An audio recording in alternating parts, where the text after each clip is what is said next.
Assalamualaikum warahmatullahi wabarakatuh. Kami dari kelompok 3 yang beranggotakan saya Fatah Fatur Rahman, saya Neng Resti Fauziah, saya Lisa Tifal Fazrin, Saya Nasalofa.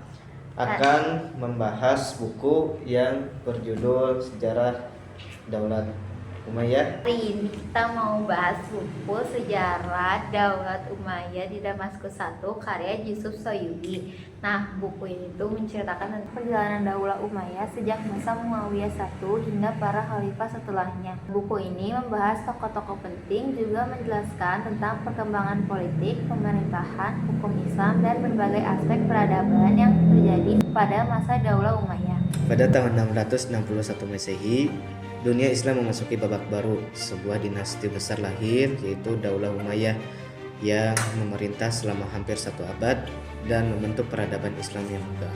Muawiyah bin Abi Sufyan lahir sekitar 606 Masehi. Ia bukan orang biasa, ia adalah sekretaris pribadi Nabi Muhammad, pencatat ayat-ayat Al-Quran. Setelah Islam berkembang, ia naik menjadi panglima perang, lalu gubernur Suriah dan Palestina yang berkedudukan di Damaskus. Sepeninggal Khalifah Ali bin Abi Thalib yang wafat terbunuh, Hasan bin Ali, cucunda Nabi Muhammad, dengan penuh kebesaran hati menyerahkan kekuasaan kepada Muawiyah demi menjaga persatuan umat. Tahun 661 Masehi pun dikenal sebagai tahun pemulihan kesatuan. Muawiyah menghadapi berbagai tantangan internal, terutama dari sekte Khawarij yang memberontak. Dengan strategi militer yang tepat, pemberontakan berhasil dipadamkan pada tahun 663 Masehi.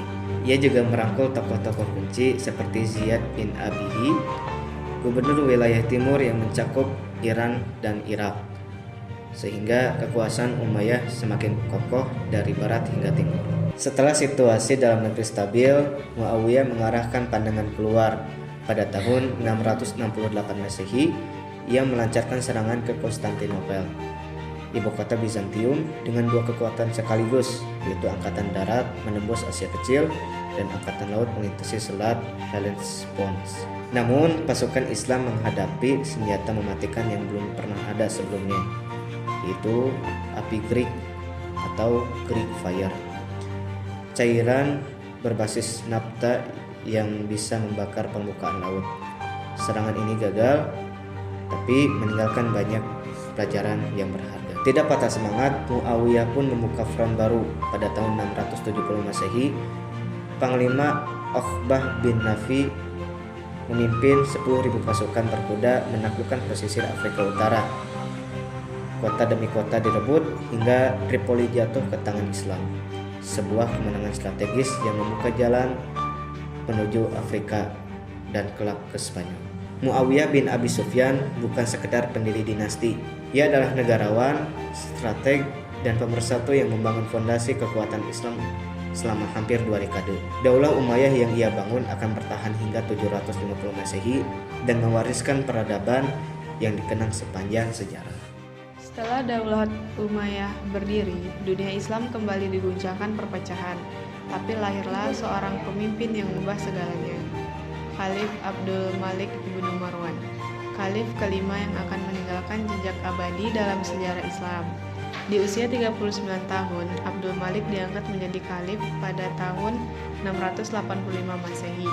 Dia bukan sekedar penguasa. Sejarawan dunia menyebutnya sebagai seorang panglima perang yang mahir sekaligus cendekiawan yang brilian. Momen pengangkatannya pun sangat dramatis. Saat kabar itu datang, ia tengah membaca Al-Quran.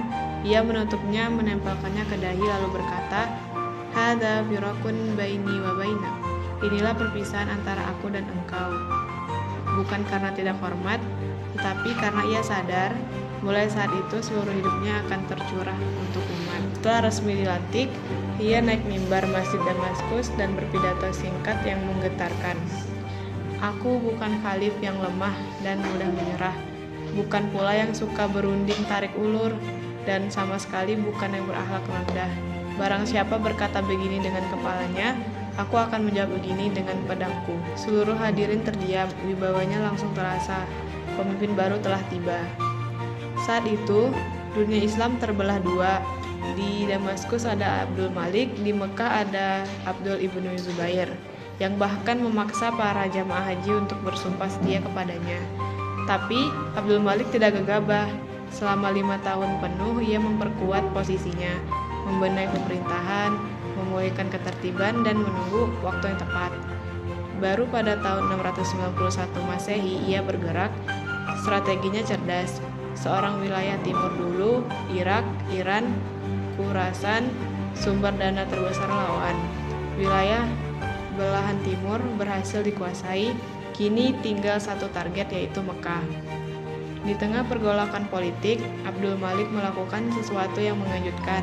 Ia membangun salah satu mahakarya arsitektur Islam sepanjang masa, Qubat al-Sakhrat, The Dome of the Rock di Yerusalem. Di atas Bukit Zion, tempat yang diyakini suci oleh 3 agama besar, berdiri kubah emas yang indah itu. Bangunan yang sampai hari ini masih bisa kita saksikan. Pasukan Abdul Malik dipimpin Panglima Hajjaj ibnu Yusuf yang dikenal sebagai orang paling cakap dan fasih bicaranya di zamannya, mengepung Mekah.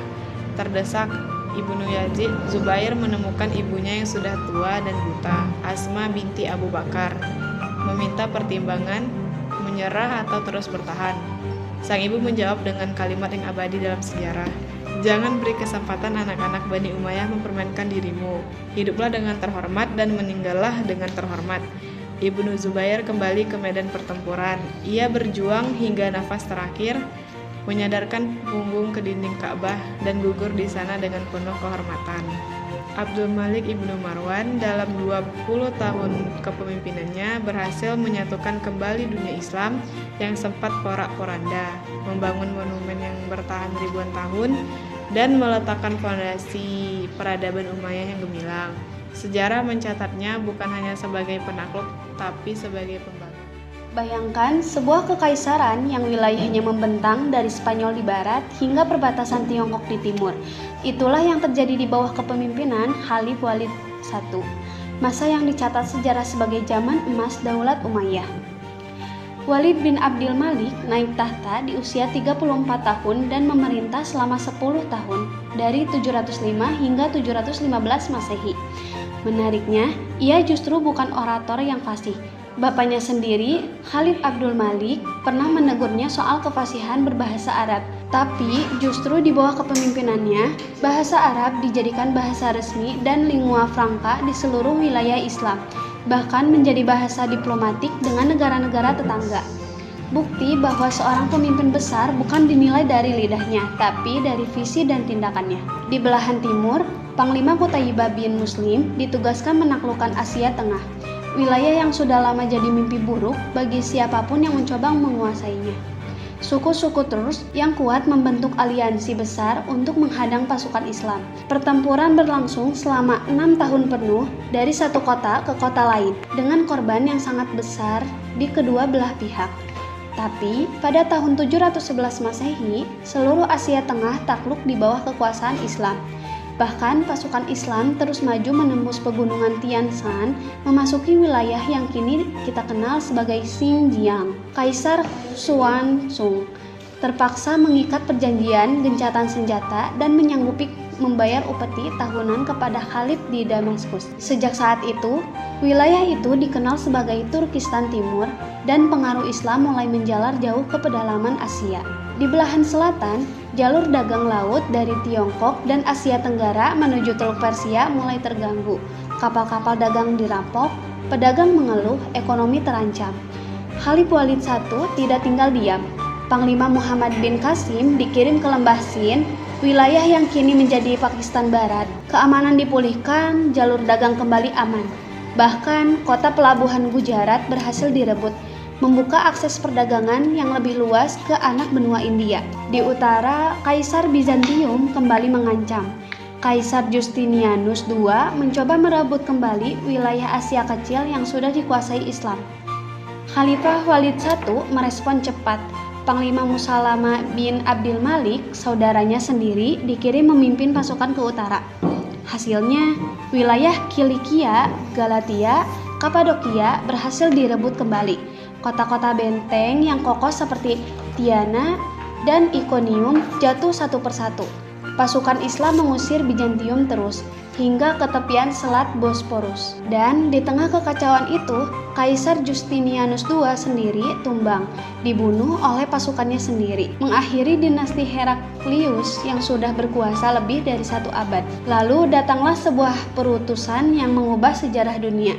Tahun 710 Masehi, seorang bangsawan bernama Count Julian dari kota benteng Ceuta di ujung Afrika Utara datang menemui Emir Musa bin Nusair. Ia membawa tawaran mengejutkan. "Seranglah Spanyol, bantu kami menggulingkan Raja Roderick." Di balik tawaran itu, tersimpan kisah dendam politik yang panjang. Perebutan tahta, pengkhianatan, dan keluarga raja yang terbuang. Emir Musa meminta izin kepada Khalif Walid I di Damaskus, dan izin itu diberikan. Pintu menuju Spanyol dan seluruh Eropa Barat kini terbuka lebar. Dalam 10 tahun kepemimpinan Khalif Walid I, wilayah Islam membentang di Spanyol hingga perbatasan Tiongkok. Mungkin salah satu kekaisaran terluas yang pernah ada dalam sejarah manusia. Bahkan hanya penaklukan militer, tapi juga pembangunan peradaban, bahasa, dan koneksi dagang antar benua. Inilah zaman emas Daulat Umayyah, dan kisah ini masih belum selesai. Berdasarkan isi buku yang telah kami pelajari, terdapat beberapa kelebihan yang dapat ditemukan dalam buku ini. Pertama, di dalam buku ini disusun secara sistematis sehingga pembaca dapat mengikuti perkembangan Daulah Umayyah secara kronologis. Setiap khalifah dibahas secara terpisah sehingga memudahkan pembaca memahami peran masing-masing tokoh dalam sejarah Islam. Yang kedua, buku ini tidak hanya membahas pergantian khalifah, tetapi juga menjelaskan perkembangan pemerintahan, hukum Islam, dan berbagai perubahan yang terjadi selama masa Daulah Umayyah. Hal ini membantu pembaca memahami sejarah secara lebih luas dan tidak hanya berfokus pada tokoh-tokoh tertentu. Namun, buku ini juga memiliki beberapa kekurangan. Yang pertama, dari segi bahasa yang digunakan cenderung formal dan cukup padat sehingga mungkin sulit dipahami oleh pembaca yang baru mempelajari sejarah Islam. Selain itu, banyaknya nama tokoh, wilayah, dan peristiwa membuat pembaca perlu membaca dengan lebih teliti agar tidak kehilangan alur pembahasan.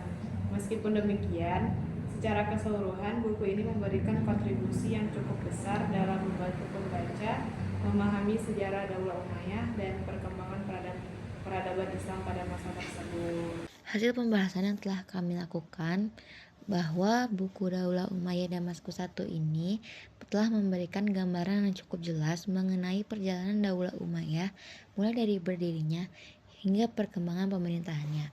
Dari buku ini, para pembaca dapat memahami bagaimana kepemimpinan politik dan sistem pemerintahan berperan dalam perkembangan peradaban Islam.